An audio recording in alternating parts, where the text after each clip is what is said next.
नमस्कार दोस्तों, recently RBI द्वारा इंटर ऑपरेबल पेमेंट सिस्टम को अप्रूवल दे दिया गया है, जिसके बाद जल्दी ही भारत बिल पेमेंट सिस्टम जो कि एनपीसीआई के ही अंडर में आता है, इसके द्वारा इंटर ऑपरेबल पेमेंट सिस्टम जो है वो लॉन्च कर दिया जाएगा और ये नेट बैंकिंग सिस्टम को रिवॉल्यूशनाइज कर देगा।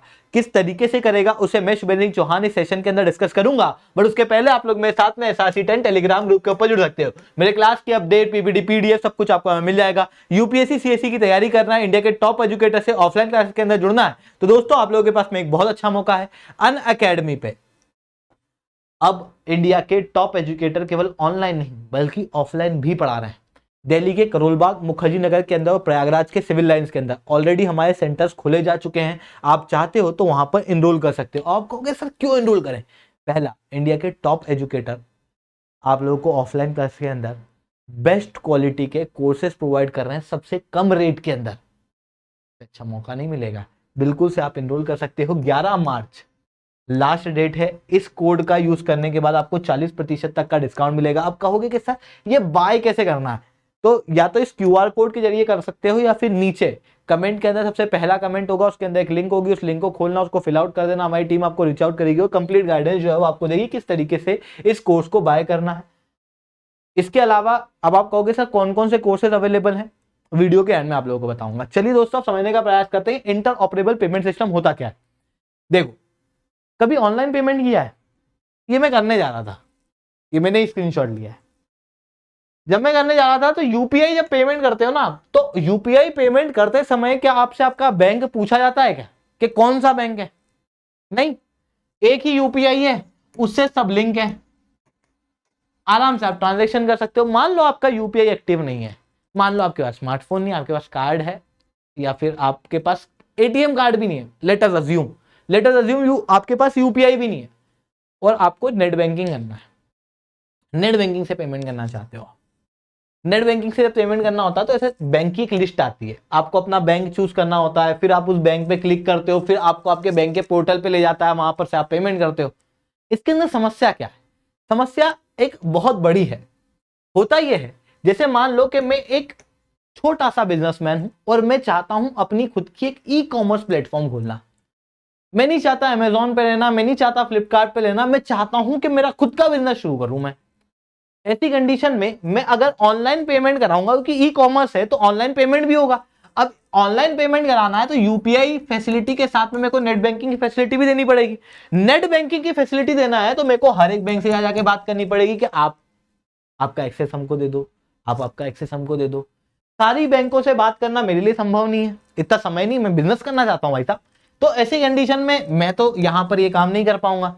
फिर मैं चाहूंगा कोई और मेरे लिए काम कर दे, तो ये कोई और कौन करेगा? तो कुछ पेमेंट एग्रीगेटर या पेमेंट गेटवेज होते हैं। जैसे आपने देखा होगा कि जब भी आपको ऑनलाइन पेमेंट करना होता है आईआरसीटीसी के लिए, आप टिकट बुक करा रहे हो, आपने इसे वहां पर टच किया ना पेमेंट के लिए, तो आपको एक दूसरे प्लेटफॉर्म पे भेज दिया जाता है। जिस दूसरे प्लेटफॉर्म के ऊपर रेजर पे नाम से होगा या फिर दूसरे नाम से होगा, उसके जरिए आप पेमेंट करते हो, है ना। इनको क्या कहते हैं? पेमेंट एग्रीगेटर या पेमेंट गेटवे। ये पेमेंट एग्रीगेटर या पेमेंट गेटवे क्या करते हैं? ये इन बैंकों से बात करके रखते हैं नेट बैंकिंग की सुविधा वगैरह के लिए। जितने ज्यादा बैंक होंगे, जितना मुश्किल काम होगा, उतना ज्यादा फिर ये चार्ज लेंगे बिजनेसमैन से।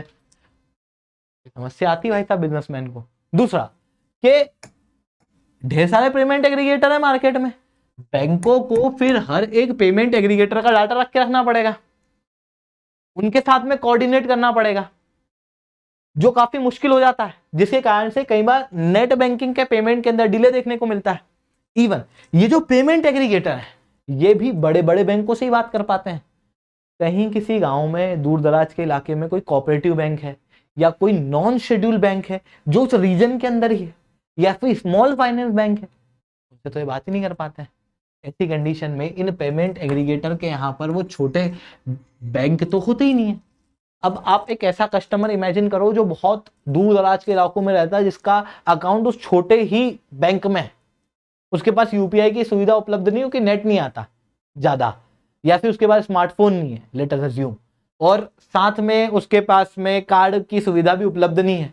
अब वो नेट बैंकिंग ही करना चाहता है, वो कैसे करेगा भाई साहब? वो कर ही नहीं पाएगा।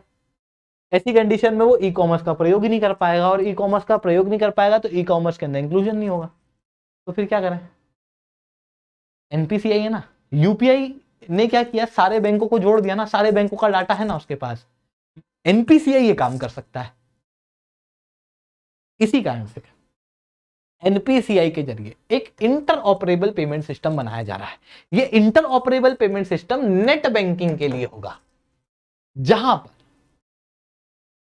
जितने भी नेट बैंकिंग करने वाले बैंक हैं इन सबके प्लेटफॉर्म को जोड़ दिया जाएगा, जिसके बाद अलग अलग बैंक से अगर कोई बिजनेसमैन बिजनेस करना चाहता तो अलग अलग बैंक से बात करने की जरूरत नहीं, एक बार एनपीसीआई से कराओ, यूपीआई की भी सुविधा मिल जाएगी और ये नेट बैंकिंग की भी सुविधा एक ही जगह से मिल जाएगी। या फिर आप पेमेंट एग्रीगेटर के थ्रू भी जा सकते हो, पर यह काम इतना आसान हो जाएगा फिर पेमेंट एग्रीगेटर के हाई चार्जेस नहीं रहेंगे। इवन जो छोटे छोटे बैंक हैं वो भी यहां पर इंक्लूड हो पाएंगे और वो भी नेट बैंकिंग की सुविधा जो है वो दे पाएंगे। ई कॉमर्स दूर दराज के इलाकों के अंदर भी प्रमोट होगा।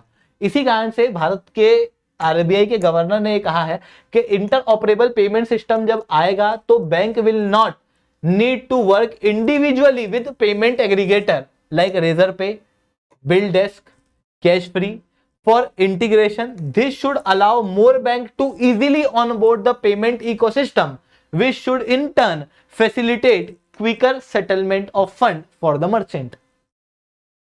और ये कौन बनाएगा, ये बनाएगा एनपीसीआई के अंदर भारत बिल पे लिमिटेड। अब यहां पर बात आई है पेमेंट एग्रीगेटर की, तो पेमेंट एग्रीगेटर क्या होते हैं ये भी समझ लेते हैं। देखो आपने कई बार ना जब ऑनलाइन पेमेंट किया होगा, आप लेटर से कि आप आईआरसीटीसी के ऊपर से एक टिकट बुक कराना चाहते हो, तो आप टिकट बुक करा रहे हो आईआरसीटीसी से, और जैसे ही आप पेमेंट करने जाते हो ना, आप आईआरसीटीसी के प्लेटफॉर्म पे नहीं रहते, या तो आप रिजर्व बैंक के प्लेटफॉर्म पे चले जाओगे या फिर आप बिल डेस्क के प्लेटफॉर्म पे चले जाओगे। इवन कई सारी ऑनलाइन कोचिंग का जब आप पेमेंट करते हो ना, तो आप बिल डेस्क के प्लेटफॉर्म पे जाते होगे, है ना, वहां से पेमेंट होता है। ये कंपनियां क्या करती हैं, ऑलरेडी इन पेमेंट एग्रीगेटर या पेमेंट गेटवे के साथ में हाथ मिला के लगती है। ऐसी कंडीशन में आपको मान लो ऑनलाइन कोई सामान खरीदना है, आपने सामान खरीदा, पेमेंट के ऊपर गए, तो वो आपको पेमेंट गेटवे पे ले जाएगा। फिर पेमेंट गेटवे क्या करेगा, देखेगा कि भाई 100 रुपए का सामान आपको लेना है ना, तो आपके बैंक अकाउंट से कांटेक्ट करेगा, 100 रुपए आपके बैंक अकाउंट से कटेंगे और वो 100 रुपए फिर कहाँ जाएंगे, मर्चेंट के बैंक अकाउंट में, मतलब लेटर से अमेजॉन, तो उसके बैंक अकाउंट के अंदर जाएंगे, और जैसे ही वो चले जाएंगे ये रिस्पॉन्स जो है वापस कर देगा और फिर यहाँ पे आ जाएगा कि भाई आपका पेमेंट हो चुका है, और फिर आप आगे बढ़ जाओगे। तो पेमेंट एग्रीगेटर और पेमेंट गेटवे का काम समझ पा रहे हो, ये होता है। फिर वहीं बात करते हैं एनपीसीआई के ऊपर, तो national payment corporation of India 2008 के अंदर बनी थी, कंपनीज एक्ट के अंदर एक नॉट फॉर प्रॉफिट कंपनी है। इसे क्यों बनाया गया था, देखो सीधी सी बात है, 2008 का समय था, उस समय पर डिजिटल पेमेंट इतना था नहीं, बट बैंकों को लग रहा था कि डिजिटल पेमेंट प्रमोट करना जरूरी है क्योंकि इतनी लंबी लंबी लाइन लगी रहती है। अब हर एक बैंक अपना एक अलग डिजिटल पेमेंट, हर एक बैंक अपना एक अलग यूपीआई बनाना शुरू करती, कितना एफर्ट बदल जाता ना। और उस समय पर ऐसा कोई ऑनलाइन पेमेंट का बहुत क्रेज भी नहीं था, इतना अच्छा इंटरनेट भी नहीं आता था। ऐसी कंडीशन में इन कंपनियों ने सोचा कि कहां इंडिविजुअली खर्चा करेंगे, एक काम करते हैं सब साथ में आते हैं, एक कंपनी बनाते हैं और फिर वो कंपनी हम लोगों को सॉल्यूशन बना के देगी और हम सब यूज करेंगे। तो 10 बैंकों ने साथ में मिलकर 100 करोड़ की कैपिटल के साथ में एनपीसीआई बनाया था, जो रिटेल पेमेंट को बेहतर बनाने का काम करती है। बाद में फिर पेटीएम, फोन पे, अमेजॉन पे को भी इसके शेयर जो है वो प्रोवाइड किए गए थे। आज ये एनपीसीआई बहुत अच्छा काम कर रही है। रुपे पेमेंट सिस्टम इसका है, भारत क्यूआर कोड इसका है, यूपीआई जो कि एक इंटरफेस है ऑनलाइन पेमेंट का वो भी इसका है, भीम जो यूपीआई से बना हुआ एक ऐप है, जैसे गूगल पे, फोन पे ना, वैसा ही भीम ऐप है। वही आईएमपीएस क्या है, एक सेटलमेंट है, बैंकों के बीच में जिस तरीके से सेटलमेंट होता है, जैसे एनईएफटी, आरटीजीएस, वो बैंकों के बीच में सेटलमेंट का तरीका है। जब आप यूपीआई से पेमेंट करते हो उसके अंदर, जैसे आपने एसबीआई से एचडीएफसी अकाउंट में पहुंचाए पैसे, तो बैंकों के बीच में जो सेटलमेंट होता है ना, वो ये आईएमपीएस से होता है। फिर national financial switch, national common mobility card, Aadhaar enable payment system, national automated clearing house, बड़े बड़े पेमेंट एक साथ महीने भर में छोड़ने हैं तो आप वो कर सकते हो। आधार इनेबल पेमेंट सिस्टम से डायरेक्ट बेनिफिट ट्रांसफर होता है। ये सारी चीजें जो है वो एनपीसीआई ने बनाई हुई है, ठीक है।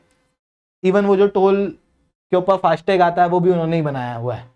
आई होप आप लोगों को ये सारी बातें समझ में आई होंगी। लेक्चर अच्छा लगा हो तो लाइक करना, लेक्चर बहुत अच्छा लगा हो तो नीचे 7 से 10 कमेंट करना। यूपीएससी सीएससी की तैयारी करना, इंडिया के टॉप एजुकेटर से अगर आप लोगों को ऑफलाइन क्लास के अंदर पढ़ना है तो दोस्तों आप अनअकैडमी के ऑफलाइन सेंटर्स के अंदर जुड़ सकते हो। इस वीडियो को एंड तक देखना, आपको समझ में आ जाएगा कि किस क्वालिटी का कोर्स जो है वो अनअकैडमी द्वारा दिया जा रहा है।